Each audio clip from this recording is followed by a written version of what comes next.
안녕하세요. 저는 스마일게이트 자산운용에서 글로벌 운용을 담당하고 있는 김현지입니다. 오늘 제가 말씀드릴 산업은 코로나 이후 시장의 관심이 더욱 높아지고 있는 소프트웨어 애저 서비스, 줄여서 SaaS라고 하는 산업입니다. 지난달에 다우지수 구성 종목의 변경이 있었는데요. Salesforce.com이라는 기업이 신규로 편입이 되면서 SaaS 산업이 다시 한번 주목을 받았습니다. 다우지수의 특징과 편입 조건을 감안하면 Salesforce.com의 편입을 이해할 수 있을 것 같은데요. 다우지수는 30개 종목으로만 구성이 되고 동일한 산업 내에 중복 사업이 들어올 수 없는 특징이 있습니다. 그래서 Salesforce.com은 다우지수 내 최초로 편입된 SaaS 기업이라는 상징성이 있습니다. 또한 다우지수 내의 개별 종목별 비중은 절대 주가 수준으로 결정이 되는데요. 그 말은 주가가 높으면 지수 내에서 차지하는 비중이 높고 절대 주가가 낮으면 비중이 낮은데 Salesforce.com은 다우지수 내의 비중으로는 4위 종목으로 편입이 된다는 측면에서 중요도도 높다고 할 수 있을 것 같습니다. 그렇다면 Salesforce.com이 어떤 기업인지 잠깐 살펴보자면 Salesforce.com은 1세대 SaaS 기업의 대표 회사로 손꼽힙니다. 현재 시가총액은 288조 원에 달하지만 2004년에 처음 상장할 당시에는 1조가 조금 넘는 가치로 상장이 되었고요. Salesforce.com은 98년에 설립이 되었습니다. CRM 전문 회사이고 2004년에 뉴욕 증권거래소에 상장 이후 해마다 매출 성장을 이루어내면서 기업 가치도 크게 상승했습니다. 시장 내에서 경쟁자로는 오라클, 셉과 같은 전통 소프트웨어 기업들이 있는데요.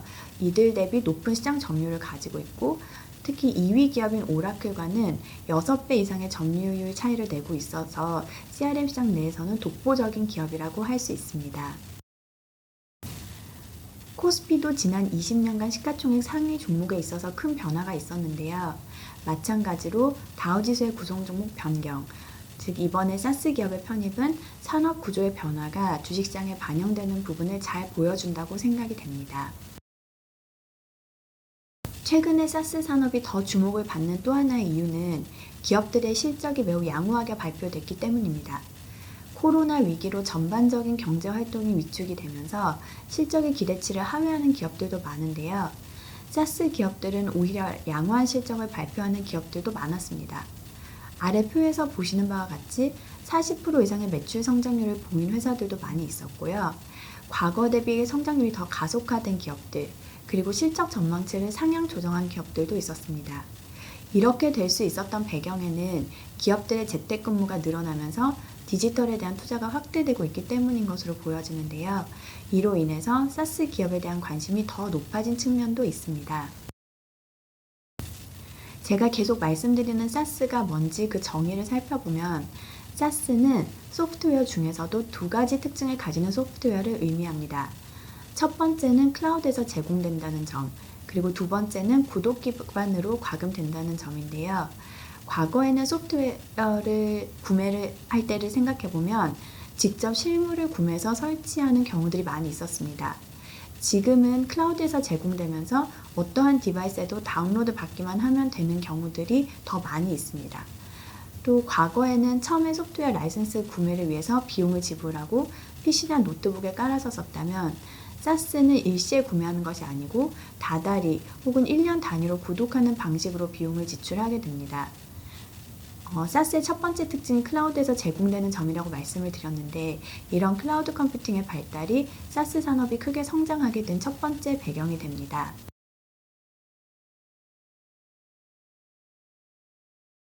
과거에는 기업들이 IT 설비에 대한 투자를 직접 하는 경우가 많았는데요.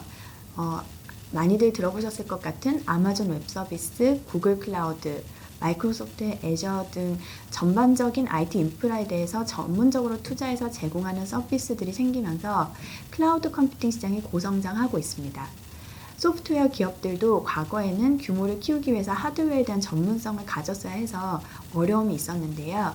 클라우드 컴퓨팅 시장이 크게 성장을 하면서 소프트웨어 개발에만 집중할 수 있는 환경이 됐었던 부분이 SaaS 산업의 성장 배경 중 하나입니다. 사스 산업이 성장할 수 있었던 또 하나의 이유는 사용자 관점에서 사용이 편리하다는 점이었는데요. 사용 편리성으로 사스 시장이 확대가 되면서 기존의 소프트웨어 기업들도 서비스 제공 방식을 구독형으로 많이 전환을 했습니다.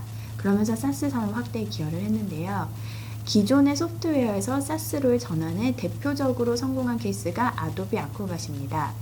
오른쪽 차트에서 보시는 바와 같이 아도비의 구독 매출 비중은 2009년 2.5%에서 2019년 90% 수준까지 높아졌고, 이 기간 기업 가치도 크게 증가하면서 사스 전환에 대해서 긍정적인 평가를 받았습니다. 사스는 사용자와 제공자에게 다양한 효용을 제공하면서 시장이 확대가 되고 있는데요. 사용자에게 주는 효용을 먼저 살펴보면 하드웨어에 대한 구매가 필요하지 않아서 번거로움을 줄여준다는 점, 구독 방식으로 지불하다 보니 초기 투자비 부담이 적다는 점, 업데이트와 업그레이드를 사스 기업들이 관리하기 때문에 편리하다는 점 등이 있습니다. 소프트웨어를 제공하는 기업 입장에서는 구독 방식으로 과금을 하다 보니 매출에 대한 예측력이 높다는 점, 모두가 동일한 소프트웨어를 사용하다 보니 운영 효율이 높다는 점, 그리고 사용자의 소프트웨어 패턴을 알 수 있어서 사업 영역 확대, 또 사업 규모 확장이 용이하다는 점 등이 있습니다. 앞서 살펴본 요인들로 사스 산업은 크게 성장을 하고 있고, 거기에 더불어 사스 산업으로 들어오는 벤처 투자도 급증을 했습니다. 2009년부터 2019년까지 벤처 캐피탈의 사스에 대한 투자는 약 6배 증가했다는 것을 왼쪽 아래 차트에서 보실 수 있습니다. 다음은 사스 기업들의 사업 모델과 성장 전략에 대해 말씀드리겠습니다. 사스 기업들의 사업 모델은 앞서 말씀드렸던 구독 방식, 즉 다달이 과금을 해서 매출에 대한 예측을 높이는 부분 하나와 프리미엄 모델이라고 해서 초기에 무료로 제공 후 유료로 전환하는 모델입니다. 처음에는 적은 사용자가 제한된 기능을 사용하기 때문에 무료로 제공을 하다가 사용자가 늘고 더 고도화된 기능을 사용하고자 하면 유료 전환을 해야 하는 모델입니다. 사스 기업들이 추구하는 성장 전략은 크게 3가지인데요. 첫 번째는 랜드 앤 익스펜드입니다. 우선 어떤 특정 부서에 누구라도 사용자를 확보를 하고 나서 이후에 그 부서 내에서 사용자를 늘리고 더 나아가서는 타 부서로 사용자를 확산시키는 그런 전략입니다. 두 번째는 제품 라인업 확대입니다. 하나의 제품에서 시작을 해서 사용자의 니즈에 따라 제품 라인업을 확대해 나가는 전략인데요. 처음에 말씀드렸던 salesforce.com이라는 기업도 CRM 솔루션을 시작한 이후에 고객 니즈에 따라서 마케팅, 고객 지원 등의 제품으로 확대해 나간 경우가 이러한 전략에 해당이 됩니다. 세 번째는 대형 고객 확보인데요. 사스 기업들은 스타트업으로 시작하는 경우가 대부분이라 처음에는 입소문으로 작게 시작을 하고요. 점차 규모를 키운 후에는 좀 더 안정성이 높은 대형 고객 확보를 위해 영업 조직을 갖춘다든지 여러 사스 기업 간의 협업을 한다든지 SI 업체와 파트너십을 맺는 전략을 취하고 있습니다. 사스 기업들이 발전한 방향에 대해서 말씀드리겠습니다. 1세대 사스 기업들은 특정 부서의 특정 업무를 타겟으로 시작이 되었습니다. 제일 앞에 시작하면서 말씀드렸던 salesforce.com을 비롯해서 왼쪽에 있는 서비스나우, 그리고 오른쪽에 있는 워크데이가 대표적인 1세대 사스 기업에 해당이 되는데요. salesforce.com은 CRM, 서비스나우는 IT 서비스 전문, 워크데이는 HR 재무 전문 사스입니다. 서비스나우와 워크데이는 모두 2012년에 상장을 했는데요. 각각 2조, 5조 원 수준에서 상장한 기업들이 현재 시가총액은 100조 원, 60조 원에 달할 만큼 매출과 기업 가치도 같이 확대가 되었습니다. 2011년부터 2019년까지 9년 동안 120개가 넘는 사스 기업들이 상장을 했고요. 상장 시가총액도 점점 그 규모가 커지고 있습니다. 특히 2019년까지 최근 3년간의 트렌드에서 더 두드러지는 것을 보실 수 있는데요. 아래 테이블 보시면 상장하는 사스 기업들의 평균 시가총액, 그리고 IPO하는 사스 기업들의 전체 시가총액이 크게 증가하는 것을 보실 수 있습니다. 올해에도 지난주에 소프트웨어 역사상 가장 큰 IPO가 있었는데요. 스노우플레이크라는 기업이 상장을 하면서 사스 산업에 대한 관심은 지속되고 있다는 것을 알 수 있었습니다. 최근 사스 기업들의 동향을 살펴보면 1세대 사스 기업들이 특정 부서의 특정 업무에 포커싱 되어 있었다면 최근에는 세부 분야별로 다양한 사스 기업들이 생겨나고 있는 것을 볼 수 있습니다. 부서 간 협업이 가능하게 하는 사스로의 확산이 일어나고 있고 IPO뿐만 아니라 사업 분야 확장을 위한 M&A도 활발히 일어나고 있습니다. 다음은 최근에 주목을 받고 있는 사스 기업들을 살펴보겠습니다. 대표적으로 많이들 아시는 줌이 있는데요. 줌은 현재 시가총액 100조를 상회하고 있습니다. 시작은 클라우드 기반 비디오 커뮤니케이션 플랫폼으로 기존의 오프라인 회의를 대체 보완해 나갔는데 코로나로 사용자 매출이 급증하고 있는 상황입니다. 오른쪽에 보시는 다큐사인은 시가총액 44조 원 수준의 전자서명 1위 기업인데요. 기존의 오프라인 계약을 대체하면서 시장의 관심을 받고 있는 회사입니다. 왼쪽 아래 일라스틱은 시가총액 10조 원 정도의 검색 엔진 소프트웨어 기업입니다. 빅데이터 시대가 되면서 정형화된 데이터뿐만 아니라 비정형화된 데이터까지도 잘 처리하고 효율적이고 정확한 검색이 이루어지게 하는 검색 엔진을 제공하는 기업입니다. 오른쪽 하단의 Zscaler는 시가총액 20조 원 수준의 클라우드 보안 기업인데 기존의 기업들이 직접 소유하던 IT 자산들이 클라우드로 이전이 되면서 클라우드 보안에 대한 강조가 커지고 있고 그에 따라서 성장이 일어나고 있는 기업입니다. 여기 나열한 기업들 외에도 많은 사스 기업들에서 매출과 기업 가치가 함께 성장하고 있는 모습들이 나타나고 있습니다. 마지막으로 국내 사스 시장 현황을 간단히 살펴보겠습니다. 국내는 아직 초기 단계인데요.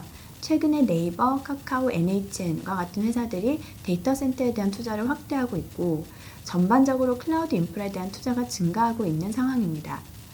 또한 대형 인터넷 플랫폼 기업들이 클라우드 서비스에 대한 투자 발표를 적극적으로 하고 있어서 향후 국내 사스 시장도 빠른 성장을 볼 수 있을 것으로 예상이 됩니다. 지금까지 말씀드린 내용에 대한 시사점을 3가지 정도로 정리할 수 있을 것 같은데요. 첫 번째는 클라우드 컴퓨팅의 확대와 사스가 제공하는 여러 가지 효용들이 기업들의 디지털 전환 추세와 맞물리면서 사스 시장의 성장은 지속될 수 있을 것으로 예상이 된다는 점입니다. 두 번째는 코로나 위기로 기업들의 원격 근무, 재택근무 확산이 일어나면서 클라우드 소프트웨어가 필수 요소로 부각이 되면서 견조한 성장을 나타내고 있는데 이러한 추세가 당분간 이어질 것으로 예상이 된다는 점입니다. 마지막으로 지난주에 소프트웨어 역사상 가장 큰 IPO가 있었는데요. 앞으로도 사스 기업들의 IPO가 이어질 것으로 예상이 되어 사스 산업에 대한 관심이 지속적으로 유효하다고 생각이 된다는 점입니다. 저의 발표가 사스 산업을 이해하시는 데 도움이 되었기를 바라며 이상으로 발표를 마치겠습니다. 감사합니다.